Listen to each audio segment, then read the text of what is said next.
Students, हम पढ़ रहे थे नाइट्रिक एसिड का टॉपिक, जिसमें हम इसके रिएक्शंस देख रहे थे।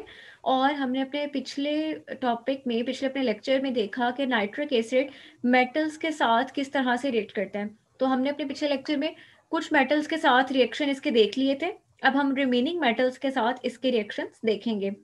अब हम आज स्टार्ट हमने करना है जी पार्ट से। यहाँ पर आपको सिल्वर के साथ रिएक्शन दिया गया है कि नाइट्रिक एसिड जब सिल्वर के साथ रिएक्ट करता है तो आपके पास बनता है सिल्वर नाइट्रेट, साथ में नाइट्रिक ऑक्साइड और वाटर।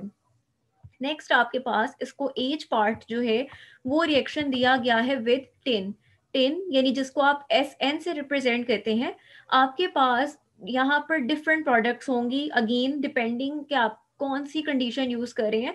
अगर आप डाइल्यूट नाइट्रिक एसिड का रिएक्शन करवाएंगे टिन के साथ तो आपको मिलेगा टिन नाइट्रेट, और साथ में आपके पास अमोनियम नाइट्रेट और साथ में वाटर। लेकिन अगर आप टिन को नाइट्रिक एसिड अगर आप कंसंट्रेटेड फॉर्म में लेते हैं तो फिर आपके पास क्या बनेगा, H2SNO3 विच इज मेटास्टेनिक एसिड। साथ में आपके पास है नाइट्रोजन डाइऑक्साइड एंड वाटर। तो यहाँ पर आपने क्या याद रखना है, आपने ये याद रखना है कि टिन जो है डाइल्यूट के केस में कौन सी प्रोडक्ट्स बना रहा है और कंसंट्रेटेड के केस में कौन सी प्रोडक्ट्स बना रहा है। यहाँ पर आपने याद रखना है कि आपके पास स्टेनस नाइट्रेट बन रहा है और यहाँ पर मेटास्टेनिक एसिड। जब स्टेनस नाइट्रेट बन रहा है तब साथ में अमोनियम नाइट्रेट, और जब आपके पास मेटास्टेनिक एसिड बन रहा है तब आपके पास NO2 बन रहा है। नेक्स्ट हमारे पास आता है इसका रिएक्शन जिंक के साथ। अब आप देख रहे हैं कि हर मेटल डिफरेंटली बिहेव कर रही है अपने इस पोटेंशियल की बेस पर कि वो कितनी रिएक्टिविटी शो करेगी, हर कोई डिफरेंट प्रोडक्ट्स जो है वो दे रही है।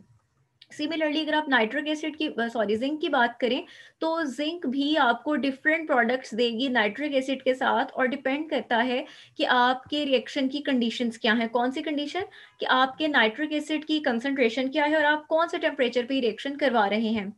अब यहाँ पर आपको बताया गया है कि अगर आप बहुत ज़्यादा डाइल्यूट नाइट्रिक एसिड लेते हैं और जिंक के साथ रिएक्ट करवाएं तो आपके पास जिंक नाइट्रेट बनता है, अमोनियम नाइट्रेट एंड वाटर बनता है।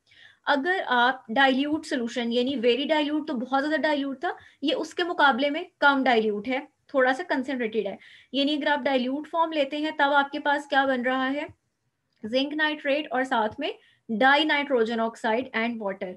लेकिन अगर आपने नाइट्रिक एसिड कंसंट्रेटेड फॉर्म में लिया है तब आपके पास क्या बन रहा है, जिंक नाइट्रेट के साथ नाइट्रोजन डाइऑक्साइड। इसका मतलब है कि जो आपकी ये वाली प्रोडक्ट्स हैं वो क्या कर रही हैं, वेरी कर रही हैं इस बेस पर कि आपके रिएक्शन की कंडीशंस क्या हैं। नेक्स्ट हमारे पास इसका रिएक्शन आ जाता है विद रिड्यूसिंग एजेंट्स। आपसे रिएक्शन पूछे जा सकते हैं कि write down the reactions of zinc with nitric acid, या आपके पास इस तरह से क्वेश्चन आ सकता है शॉर्ट क्वेश्चन में कि write down the reactions of nitric acid with reducing agents. ठीक है, अब यहाँ पर आपको रिड्यूसिंग एजेंट्स कौन कौन से दिए गए हैं, फेरस सल्फेट है, आपके पास हाइड्रोजन सल्फाइड है और हाइड्रोजन आयोडाइड है।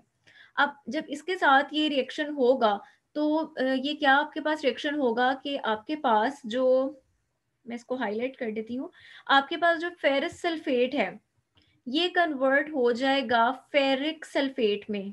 अगेन फेरस और फेरिक में क्या फर्क है कि आपके पास जो फेरस सल्फेट होता है उसमें ऑक्सीडेशन स्टेट आयरन की +2 होती है, और जो आपके पास फेरिक सल्फेट है उसमें आपके पास ऑक्सीडेशन स्टेट क्या होती है, +3 होती है।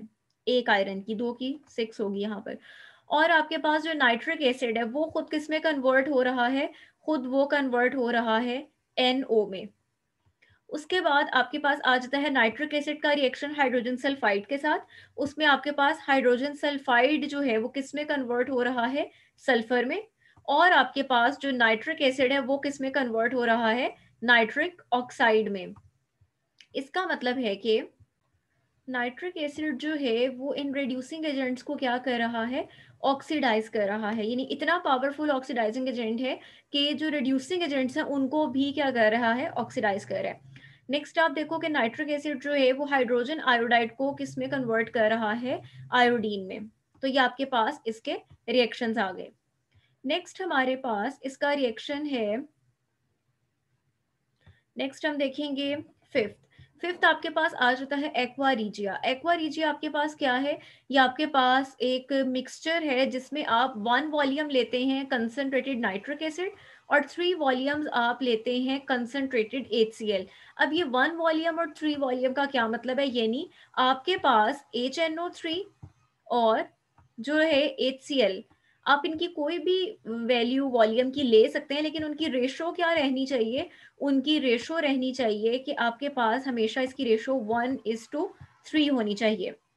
यानी सपोज अगर मैंने लिया है नाइट्रिक एसिड 1 ml, तो मैं HCl कितना लूंगी? 3 ml। अगर मैं ये ले रही हूँ 2 ml, तो ये कितना लूंगी? 6 ml। यानी जो आपके पास नाइट्रिक एसिड है उसके मुकाबले में HCl का वॉल्यूम हमेशा क्या होना चाहिए? 3 टाइम्स होना चाहिए। अगर आप ये कॉम्बिनेशन इन्हीं रेशोज में यूज करते हैं तो ये आपके पास क्या कहलाता है? एक्वारीजिया कहलाता है। एक्वारीजिया का दूसरा नाम है रॉयल वाटर।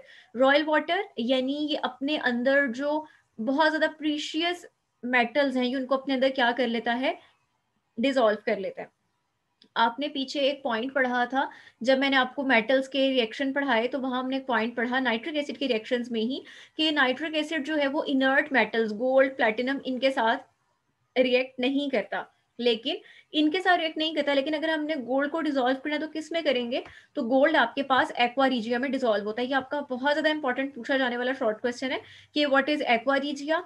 या आपसे पूछा जाता है कि कौन सी मेटल्स हैं जो एक्वारीजिया में डिसॉल्व होती हैं। तो noble metals which are least reactive metals, वो आपके पास किस में होती हैं? एक्वारीजिया में डिसॉल्व होती हैं। और आपके पास एक्वारीजिया है क्या? ये आपके पास नाइट्रिक एसिड और HCl का इस रेशो का एक मिक्सचर है। ये आप देख सकते हैं कि जब आपके पास HNO3 1 पार्ट और HCl 3 पार्ट, जब ये आपके पास कंबाइन होते हैं तो आपके पास बनता है NOCl। NOCl आपके पास है नाइट्रोसाइल क्लोराइड, साथ में आपके पास बनती है क्लोरीन गैस और साथ में आपके पास बनता है वाटर। ये जो आपके पास यहाँ पर NOCl बन रहा है विच इज नाइट्रोसाइल क्लोराइड, ये आपके पास क्या होता है? ये अनस्टेबल होता है। ये डीकम्पोज होता है और डीकम्पोज होने पर नाइट्रिक ऑक्साइड और साथ में क्लोरीन गैस बना देता है एटॉमिक फॉर्म में, नेसेंट फॉर्म में। ये जो आपके पास क्लोरीन गैस लिबरेट होती है ये बहुत ज्यादा रिएक्टिव होती है, ये एटॉमिक फॉर्म में है। ये क्या करती है? जो नोबल मेटल्स हैं, जो लीस्ट रिएक्टिव मेटल्स हैं, जैसे गोल्ड हो गया, प्लैटिनम हो गई, इरिडियम हो गई, ये उनको क्या करती है? उनके क्लोराइड्स में कन्वर्ट कर देती है। जैसे यहाँ पर आपको रिएक्शन दिया गया है गोल्ड का सिंबल ऑरम जिसको आप कहते हैं, उसका सिंबल होता है AU। ये क्या है कि जब AU इस तरह के 3, जब नाइट्रोसाइल क्लोराइड आपको 3 एटॉमिक फॉर्म में क्लोरीन दे देंगे, तो वो क्लोरीन्स क्या करते हैं? ऑरम के साथ रिएक्ट करके ऑरम क्लोराइड बना देते हैं। ये जो आपके पास ऑरम क्लोराइड बना है ये पानी के अंदर सॉल्युबल होता है। तो अब क्या होगा कि ये ऑरम क्लोराइड चूंकि आगे से आप इसको करेंगे तो सॉल्युबल हो जाएगा। इस तरह से आप क्या कर सकते हैं कि अपनी वो मेटल्स जो कि किसी चीज में सॉल्युबल नहीं है, डिसॉल्व नहीं हो रही, रिएक्ट नहीं कर रही, उनको आप क्या कर सकते हैं? पहले उसको ट्रीट करेंगे, आप एक्वारीजिया में डालेंगे। एक्वारीजिया में डालने पर उसका क्लोराइड बनेगा, वो क्लोराइड क्या हो जाएगा? पानी में सॉल्युबल हो जाएगा। नेक्स्ट हमारे पास आ जाता है सिक्स्थ पॉइंट कि नाइट्रिक एसिड जो है वो ऑर्गेनिक कौन कौन से कंपाउंड है जिनके साथ रिएक्ट करता है।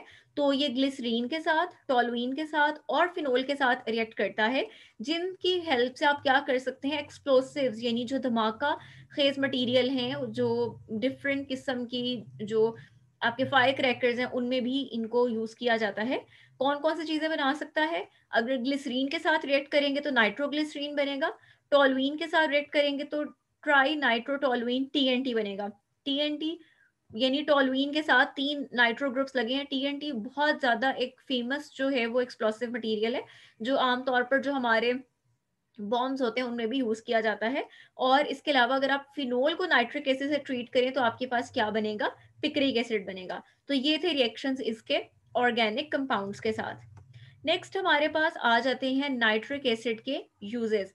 तो नाइट्रिक एसिड के यूजेस क्या है? इसको आप एक लेबोरेटरी रिएजेंट के तौर पर यूज करते हैं। आप जैसे अपने प्रैक्टिकल्स में कॉमनली HCl H2SO4 यूज करते हैं, सिमिलरली आप इसको नाइट्रिक एसिड को भी यूज करते हैं। इसके अलावा इसको यूज किया जाता है नाइट्रोजन फर्टिलाइजर्स की मैन्युफैक्चरिंग के लिए, क्योंकि it is a source of nitrogen in the manufacture of explosives. अभी हमने ऊपर एक्सप्लोसिव्स का जिक्र पढ़ा है, तो जब एक्सप्लोसिव तैयार की जाती है उनमें खास तौर पर TNT बहुत ज्यादा यूज होता है, उसकी प्रेपरेशन में नाइट्रिक एसिड यूज किया जाता है। इसके अलावा डिफरेंट किस्म की जो ऑर्गेनिक डाइज हैं, डाइज आप सब जानते हैं, जो हमारे लेदर और हमारे फैब्रिक को डाई करने के लिए इस्तेमाल होती हैं, और जो वार्निशेस होती हैं जो डिफरेंट सर्फेसिस पे जस्ट लाइक पेंट अप्लाई की जाती हैं, उनकी मैन्युफैक्चरिंग में हम इसको यूज करते हैं।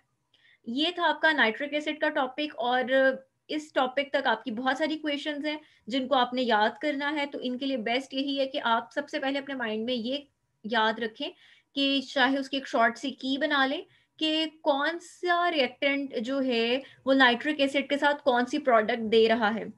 यानी आप ब्रीफली यूं प्रिपेयर कर लें कि जिंक अगर डाइल्यूट नाइट्रिक एसिड से प्रिपेयर रिएक्शन शो करे तो क्या प्रोडक्ट्स देगा, अमोनियम नाइट्रेट देगा, क्या देगा, प्रोडक्ट्स याद कर लें। देन आप उनके फॉर्मूलाज और बैलेंस फॉर्म में याद कर लीजिएगा। लेकिन फर्स्ट थिंग तो ये कि आपको पता हो कि प्रोडक्ट्स बन क्या रही हैं, फिर आपके लिए क्वेश्चन याद करना आसान होगा। नेक्स्ट हमारे पास जो नेक्स्ट पार्ट आ जाता है इस चैप्टर का, वो है फॉस्फोरस एंड इट्स कंपाउंड्स। अभी तक हमने क्या देखा, हमने फिफ्थ ग्रुप का जो फर्स्ट मेंबर था नाइट्रोजन उसको स्टडी किया। अब हम पढ़ेंगे इसी ग्रुप के सेकंड मेंबर को, विच इज फॉस्फोरस। और फास्फोरस जो है ये हमारे पास एक इम्पॉर्टेंट एलिमेंट है, तो इसलिए इसकी डिस्कशन यहाँ की गई है। सबसे पहले देखते हैं कि फास्फोरस की अक्रेंस कहाँ है, ये कहाँ पाई जाती है। ये आपके पास ग्रुप फिफ्थ का सेकंड मेंबर है। इसके अलावा जो इसका नेम फास्फोरस है, तो फास्फोरस जो है ये ग्रीक लैंग्वेज का वर्ड है जिसका मतलब है लाइट बेयरिंग। और उसके बाद जो है आपके पास आ जाता है कि इसकी जो है नाइट्रोजन की तरह ये फ्री स्टेट में एग्जिस्ट नहीं करता। आप सब जानते हैं कि जो नाइट्रोजन है वो आपके पास इस तरह की फॉर्म में, मॉलिक्यूलर फॉर्म में एग्जिस्ट करती है हमारी एटमॉस्फेयर में। लेकिन फास्फोरस जो है वो इस तरह पी की फॉर्म में या P2 की फॉर्म में एग्जिस्ट नहीं करती, बल्कि किस फॉर्म में होती है, ये आपके पास रॉक्स की फॉर्म में होती है, फॉस्फेट्स की शक्ल में, क्योंकि इसकी टेंडेंसी है कि ये ऑक्सीजन के साथ कंबाइन होकर फॉस्फेट्स बनाती है। यानी आपके पास एक हो सकता है कैल्शियम फॉस्फेट, एक इसकी और है कैल्शियम फॉस्फेट जिसका नाम आपके पास इम्प्योर है। दूसरी इसकी और है कैल्शियम फ्लोरोफॉस्फेट जिसका नाम क्या है, एपेटाइट है। इसके अलावा ये प्लांट और एनिमल का एक इंपॉर्टेंट कॉन्स्टिट्यूएंट्स है। ये उनकी जो नॉर्मल ग्रोथ है उसके लिए ज़रूरी है। सीड्स हैं, एग्स की जो योक जर्दी होती है, नर्व, ब्रेन, बोन मैरो, ये उन सबका जो है एक इम्पॉर्टेंट कंपोनेंट है, और ये वहाँ पर लेसिथिन्स की शक्ल में पाई जाती है। यानी डिफरेंट जो फैटी सब्सटेंस होते हैं उनका एक हिस्सा जो है वो फॉस्फोरस उनमें पाई जाती है अपने डिफरेंट कंपाउंड्स की शक्ल में। जैसे अगर यहाँ पर आपने एपेटाइट भी पढ़ा, तो हमारी जो बोन्स हैं उनके ऊपर जो फॉस्फेट की लेयर होती है वो बेसिकली एपेटाइट होती है, कैल्शियम फॉस्फेट बेस्ड होती है। उसके बाद आ जाता है कि कैल्शियम, बल्कि आपसे यहाँ डिस्कस भी किया गया है कि कैल्शियम फॉस्फेट की शक्ल में ये एक एसेंशियल कॉन्स्टिट्यूएंट्स है बोन्स का। और बोन्स के अंदर जो बोन एश, यानी अगर हड्डियों को जलाने के बाद जो राख बनती है, अगर उसको टेस्ट किया जाए तो उसके अंदर 80% क्या होता है, कैल्शियम फॉस्फेट होता है, जिससे हमें क्या हो सकता है, फॉस्फोरस ऑब्टेन हो सकती है। तो ये था इसकी अक्रेंस के बारे में कि ये कहाँ कहाँ पाई जाती है। नेक्स्ट हम देखेंगे इसकी एलोट्रॉप्स को।